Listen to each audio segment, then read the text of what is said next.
Hi hello welcome back to our family. അപ്പോൾ ഇന്നത്തെ ഒരു ചെറിയ വീഡിയോയിലേക്ക് എല്ലാവർക്കും സ്വാഗതം. അപ്പോൾ എല്ലാ ദിവസവും ദോശയും ഇഡ്ഡലിയൊക്കെ ഉണ്ടാക്കി കഴിച്ച് മടുത്തിരിക്കുമായിരിക്കും അല്ലേ? കുട്ടികൾക്കൊക്കെ ആണെങ്കിലും ഡെയിലി ദോശയൊക്കെ കൊടുക്കുമ്പോൾ നല്ല മടുപ്പായിരിക്കും. അപ്പോൾ ഞാൻ വിചാരിച്ചു ദോശേനെ ഒന്ന് നമുക്കൊന്ന് മസാല പോലെ ചെയ്യാമെന്ന്. എന്താ മൈസൂർ ദോശ അങ്ങനെ എന്തൊക്കെയാണ് ഇതിൻ്റെ പേര്. അപ്പോൾ അതിനായിട്ട് നമുക്ക് ഒരു ചീനച്ചട്ടി വെച്ച് കൊടുക്കാം. അതിലേക്ക് കുറച്ച് എണ്ണ ഒഴിച്ചു കൊടുക്കാം.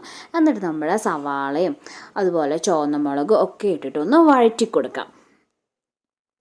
അപ്പോൾ നമുക്കിത് അരയ്ക്കാനുള്ളതാണ്, അതുകൊണ്ട് നന്നായി ഫ്രൈ ആവുമൊന്നും വേണ്ട. പിന്നെ ഒരു തക്കാളി ഒരു ഒന്നൊന്നര തക്കാളിയൊക്കെ വെച്ചിട്ട് എടുക്കുക. നമ്മൾ എത്ര ദോശ ഉണ്ടാക്കണോ അതിനനുസരിച്ച്. ഇനി ഈ മസാല നമുക്കതിൽ ഇങ്ങനെ ചേർക്കാനുള്ളതാണ്. അപ്പോൾ എത്ര എണ്ണയാണ് നമ്മൾ ഉണ്ടാക്കണമെന്ന് വെച്ചാൽ അതിനനുസരിച്ചിട്ട് എടുക്കാം. പിന്നെ 2 വെളുത്തുള്ളി ഞാൻ എടുത്തിട്ടുണ്ടായിരുന്നു കേട്ടോ. അപ്പോൾ അതെല്ലാം കൂടി നന്നായി ഒന്ന് ഫ്രൈ ആക്കി എടുത്തു.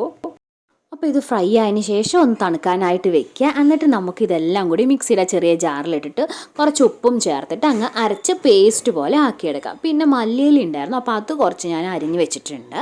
ഇതൊരു സ്പൈസി ദോശയാണ് കേട്ടോ. അപ്പോൾ അതേ ഞാൻ മിക്സിയുടെ ജാറിൽ നല്ല പേസ്റ്റ് പോലെ അരച്ചെടുത്തിട്ടുണ്ട്. അതിൽ മല്ലിയില കൂടിയിട്ട് അരച്ചു. ഇനി നമുക്ക് ദോശ ഉണ്ടാക്കാൻ തുടങ്ങിയാലോ?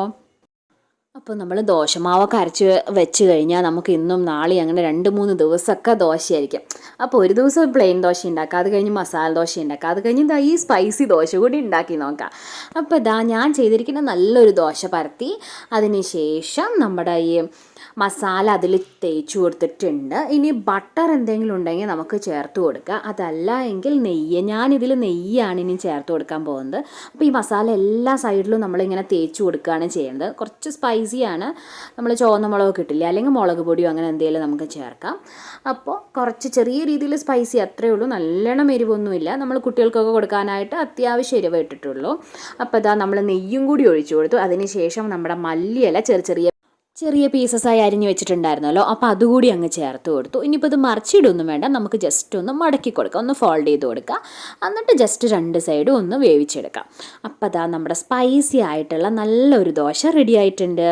ഇപ്പോൾ ഇനി നമുക്ക് എത്ര ദോശാസ് വേണമെങ്കിലും ഇങ്ങനെ തന്നെ ഉണ്ടാക്കിയെടുക്കാം. അപ്പോൾ ദോശയുടെ എണ്ണത്തിനനുസരിച്ച് നമ്മൾ മസാല കൂടി ഉണ്ടാക്കാൻ ശ്രമിക്കുക. ഈസി ആയിട്ട് ഉണ്ടാക്കാൻ പറ്റും. അപ്പോൾ എന്നും പ്ലെയിൻ ദോശ തന്നെ ഉണ്ടാക്കാതെ നമുക്ക് ഇങ്ങനെയൊക്കെ ഒന്ന് ട്രൈ ചെയ്ത് നോക്കാമല്ലോ. അപ്പോൾ ഇതൊരു അടിപൊളി ദോശയാണ്. കുട്ടികൾക്ക് വേറെ ഒന്നും ഇതിന് കൂടെ കറിയായിട്ടൊന്നും വേണമെന്നുണ്ടായിരിക്കില്ല. ഇപ്പോൾ സ്നാക്സ് ടൈമിലും ലഞ്ച് ടൈമിലൊക്കെ ദോശയൊക്കെ കൊടുത്തു വിടുകയാണെങ്കിൽ ഇങ്ങനെയൊക്കെ ഒന്ന് ട്രൈ ചെയ്ത് നോക്കുക. അപ്പോൾ കുറച്ച് നെയ്യോ ബട്ടറൊക്കെ ആഡ് ചെയ്യുമ്പോൾ അതിൻ്റെ കുറച്ച് ഗുണങ്ങളും കിട്ടും. ഈ ദോശയ്ക്ക് ശരിക്കും പറഞ്ഞാൽ നമുക്ക് സൈഡായിട്ടൊന്നും വേണ്ട, സാമ്പാറോ ചട്നിയോ ഒന്നും വേണ്ട. എന്നാലും ഞാനൊരു പുതിന ചട്നി ഉണ്ടാക്കാമെന്ന് വിചാരിച്ചു. അപ്പോൾ അതിനായിട്ട് ഒരു ചീനച്ചട്ടിയിൽ കുറച്ച് തേങ്ങ ഇട്ട് കൊടുത്തു. അതിന് ശേഷം നമ്മുടെ പുതിനയും മല്ലിയിലയോ അങ്ങനെ ഇട്ട് കൊടുക്കാം, അതല്ലെങ്കിൽ കുറച്ച് ചെറിയൊരു പീസ് സവാള ഇട്ട് കൊടുക്കാം. എന്നിട്ട് ഉപ്പൊക്കെ ചേർത്തിട്ട് പച്ചമുളക് വേണമെങ്കിൽ പച്ചമുളകും ചേർത്തിട്ട് ഇതിനെ ചമ്മന്തി പരുവത്തിൽ അങ്ങ് അരച്ചെടുക്കാം.